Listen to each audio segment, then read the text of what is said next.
Hello, this is Ben from List Realty, and today we are going to go through stage one, basically what you can expect on your first day, stage one lead-ins. So we're going to start off in our pipeline, and this is basically what you can expect to see on a regular basis. These are the leads and how they come in. The leftmost column is the lead-in column.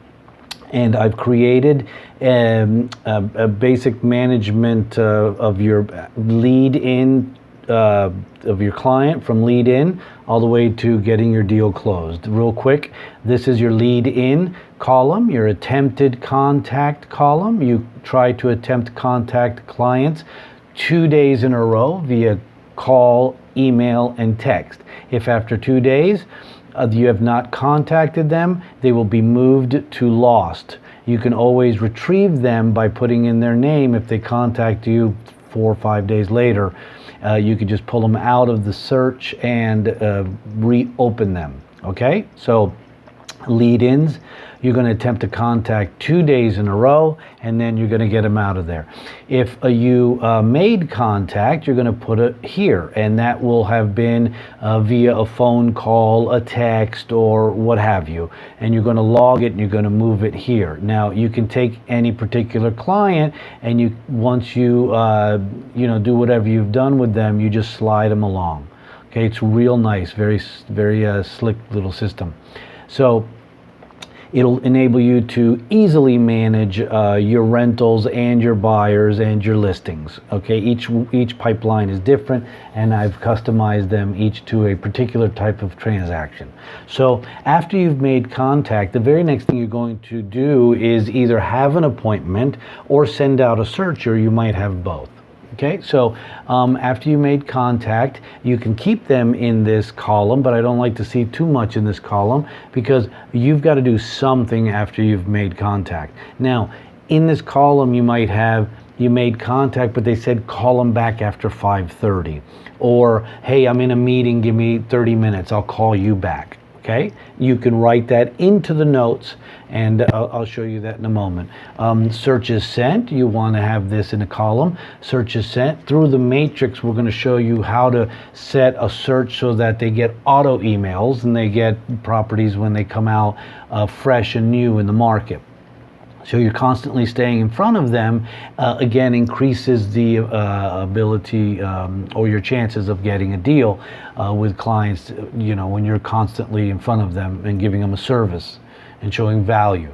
So in the search sent, after we send a search, for 3 days, we work that client if they have not responded. So sometimes you'll get off the phone, you think everything went great, and you're going to send a search or whatever, and somewhere in between you sending a search, another realtor called them or something happened, and they actually don't get back to you. 3 days is the maximum. Excuse me. 3 days is the maximum. I want to see that in the search sent. So you call, email, text. Hey, I sent you a search, Mr. Marty Lavin. I'm just checking up to see if you liked what you saw. If you want me to make any changes, I can, change the prices or cities or what have you. Please let me know. Okay, because you're reaching out to them once a day for 3 days or so, and if they don't get back to you, you're going to move them to lost. Okay, so now Marty gets his search, and he's marked as his favorite 3 or 4 or 5 properties. Okay, you've got a time set with Marty. Okay, you're going to move him to the appointments made, so you know this is the person that you have an appointment with right now. Okay, and after your appointment, which is appointment set column, okay, then you're hopefully, if everything goes good, they're going to do an application. We're going to pull their credit, their background, their work history, their rental history, their ability to pay. We're going to get all that information, but it starts off as a List Realty app being completed. So you move them from appointment, we know they're going to want to make an offer. Okay, so that's where they're at. So if they're in this column very long, you want to, get back with them and say, hey, you haven't filled out the application. Properties are moving quick in this market. Is there anything I can help you with? Okay. Okay, so you know that. Why is this person still there? Have they filled out the app? Okay. The next stage is offer being made. So you've collected everything and now you are making an offer on a property. So you move it to this stage. Okay, so now I know I made an offer. I'm going to be checking, several times a day with this particular listing realtor to see how that offer is being received. Okay, I'm going to verify that they did receive it, okay, via an email. I always write, please kindly confirm receipt of this email.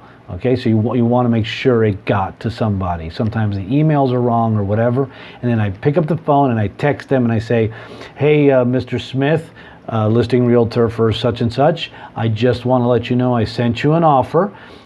Please, I sent it to your email. Please kindly verify that you have received it. I have a great client, and you might say a quick something about the client, not too much, okay, but pull out the best thing. They've got 700 beacon score. Please let me know when you see it. Okay, I would always, just as a side note, on your phone, make sure you have a signature, okay, and your signature should say, if you have room, your name and the company you work for. So they'll know that when they see emails, okay?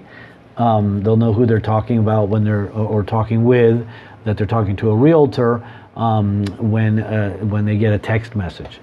Okay, so now the offer has been accepted by Mr. Listing Agent.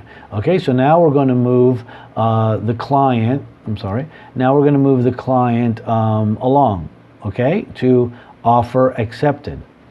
Well, after offer accepted, they normally need to do the good faith deposit according to the contract to lease, and that's another video.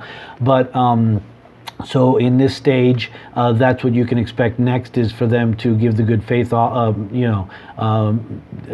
deposit according to how you wrote up the contract to lease. Okay, after that's done, okay, the lease should be worked on by the other side. Again, if it's sitting in here under offer accepted for too long, it's like, where's the lease? Hey guys, where's the lease? Oh, the owner's out of town, You need to be able to get back to your client and let them know. You might be on a time constraint because there's an association. So this helps you keep an understanding of where you are clearly in one place very easily. So you know what you need to do for everyone in every stage. Okay, so now you finally got the lease done. Okay, so now the lease is done. You need the association paperwork. If you're doing a condo, do not give them the lease, the association paperwork, all of this stuff in one shot. It will overwhelm them in many cases, okay? So we do it stage by stage. You make an offer, it gets accepted, you make your deposit, you go to the lease, everybody agrees on the lease. It might take a day or two to make sure everything's been hashed out properly.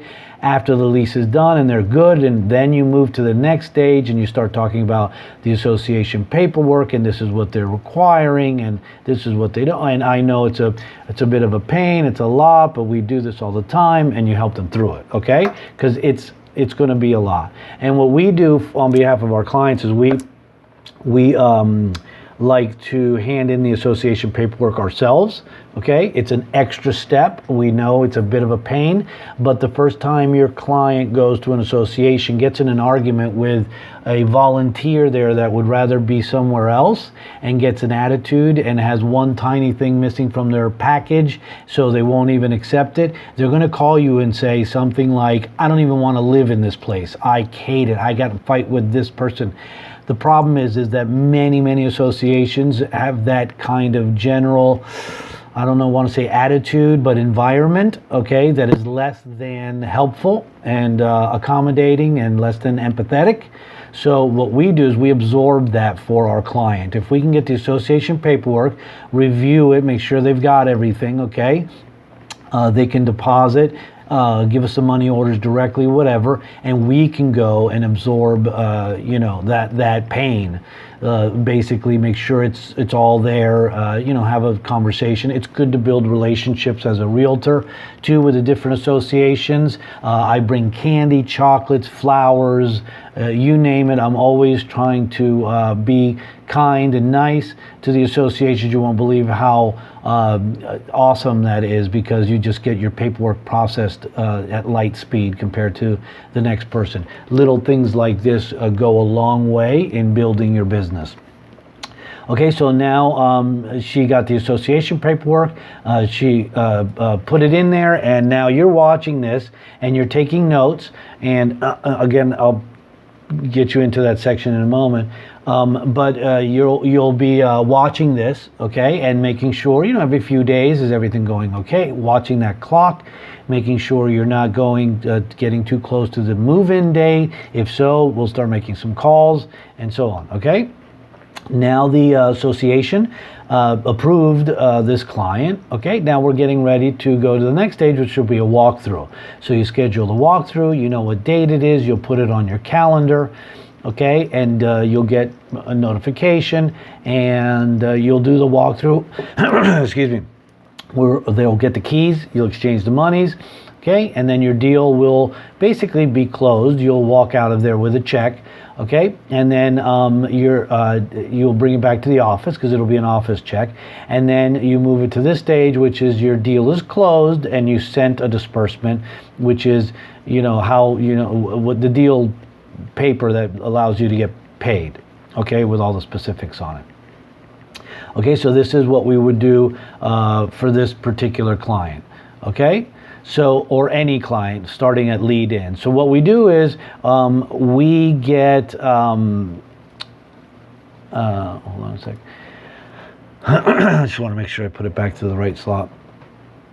So what we do, once your pipeline starts looking like this, you want to work backwards on your pipeline. So you want to check your walkthrough. You want to make sure everything's done for your walkthrough later today at 3, right? You want to make sure the electricity's on. Everybody's going to be there. Is the listing agent going to do the walkthrough? Do they have a sheet? If not, we have our own sheets on our forms page. Look professional, be ready. Okay, in the case the other realtor doesn't have it together, which a lot of them don't, we do. Okay, we're very good at what we do. We're always prepared. We always look good. You go to your associations next backwards. You check on your leases. Hey, everybody, did you sign the lease? Did we get the association paperwork? We signed the lease recently, and you work backwards, okay? Check on the offers that you made. Check with the people that search sent, because you've already made contact with them. You've already done lead sheets with them. You've invested time, okay, into these clients. Get to them next, okay? Text again. Hey, did you see a search? Is there anything? You ready to go out, okay? And if you got an appointment, move them over to the appointment set, okay? Appointment setting is number 1. And we'll go into that further when we go into actually doing a lead. This is an overview of our pipeline system, okay, and what you can expect to see in day 1 and how it works, okay? So basically now let's go to a particular lead in, and this is how we're just going to see it. This is what it looks like. So a lead will come in to you with the name, the amount of the rental, the rental itself, the ML number, the name, phone number, and email of that client. Okay, you might have seen on some of these they have a 0. That's because these two, let's say, are text, and they didn't specify any property. They just said, hey, I saw something I'd like to talk to you guys about. I heard a lot about you, or whatever, okay? And you'll change that number later. Okay, so we're going to go back to Stephanie, and we're going to get the ML number is the first thing we're going to want to do. Excuse me. And we're going to put it into Matrix, and we're going to paste it into the speed bar.